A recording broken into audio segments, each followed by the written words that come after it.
UAE and climate action. The UAE has always seen climate action as an opportunity to contribute a practical solution to global problem that affects all countries while diversifying its economy and creating knowledge, skills, and job for future generation as a part of net zero economy. The UAE was the first country in the region to sign and ratify the Paris Agreement in 2016, the first to commit to the economy-wide reduction in emissions, and the first in the region to announce a net zero by 2050 strategic initiative. The UAE is home to three of the largest and lowest cost solar plants in the world and was the first country in the region to deploy industrial scale carbon capture technology, the first to deploy zero emission civil nuclear energy in the Arab world, with the Baraka plant now the single largest source of clean electricity in the region, and pioneer in new zero carbon energies such as hydrogen. The UAE is leading the way as combating climate change while simultaneously ensuring energy security. The UAE is on the way to achieving net zero by 2050 with the best available technology using combination of natural gas, nuclear energy, and solar power.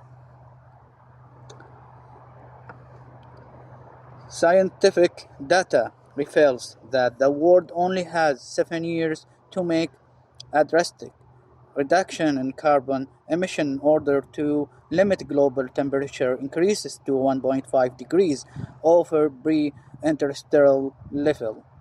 At the same time, in a business as usual scenario, the world demand for energy will only grow as the global population increases and people rise out of poverty.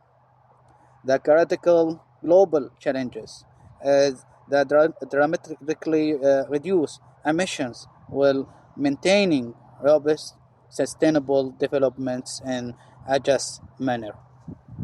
The world must readily build a new clean energy system while comprehensively decarbonizing and industries that drive economies. This can only happen at speed and scale with united global action in both the supply and the demand side. The presidency of COP28 believes in the need to update countries' nationally determined contribution DS to include more ambitious goals concurrently with increasing support for developing countries.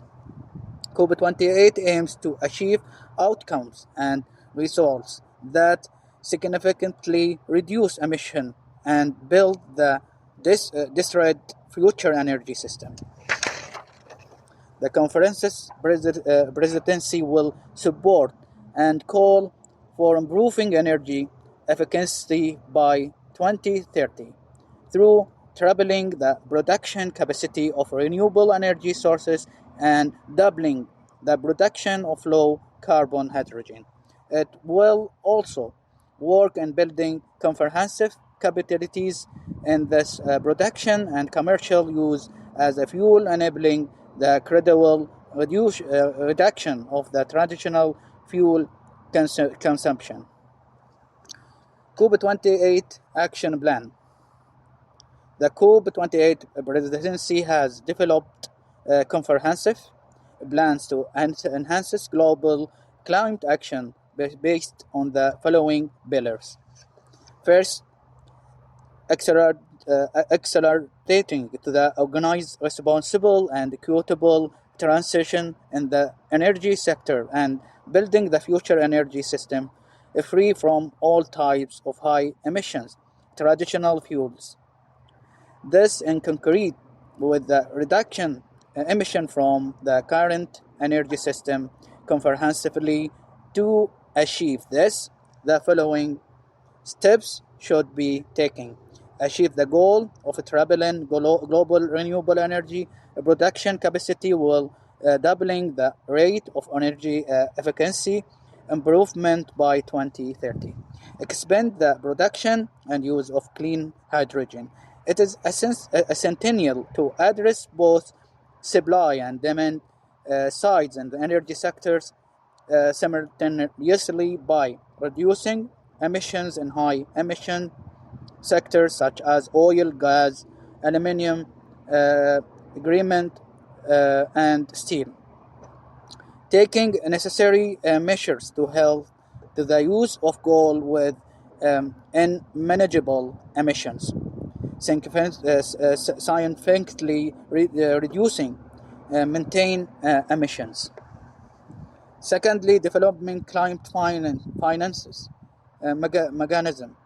The COP28 presidency believes that restoring trust is essential for the success of providing the necessary climate finances and meeting the commitment to provide $100 million annually. This also includes the need to make early commitments to the Loss and Damage Fund.